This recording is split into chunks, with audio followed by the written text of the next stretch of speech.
எப்படி குயிக்கா ஸ்ப்ரவுட்ஸ் பண்ணலான்னு பார்க்கலாமா? இதுக்கு நான் வந்து பாசிப்பயிரும் ராகியும் எடுத்திருக்கிறேன்.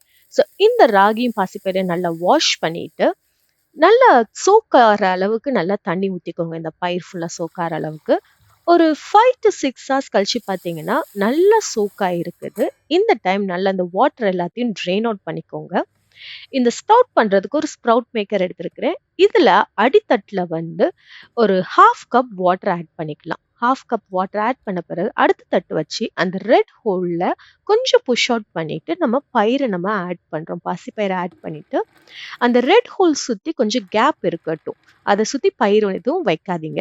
அடுத்த தட்டுல வந்து இந்த ரெட் ஹோல் ரெண்டும் ஆப்போசிட் டைரக்ஷன்ஸ்ல இருக்கணும். இப்படி எல்லாத்தையும் வச்சு நம்ம க்ளோஸ் பண்ணிட்டு ஒரு 12 to 14 ஹவர்ஸ் கழிச்சு பார்த்தீங்கன்னா நல்ல ஸ்ப்ரவுட்ஸ் ஆயிருக்கு. ராகில டைனி டைனியா ஸ்ப்ரவுட்ஸ் தெரியுது. அதே மாதிரி பாசிப்பயிர்ல சூப்பர்பா ஸ்ப்ரவுட்ஸ் நல்லா தெரியுது. இந்த ரெசிபியை செஞ்சு பார்த்து உங்களுக்கு என்ஜாய்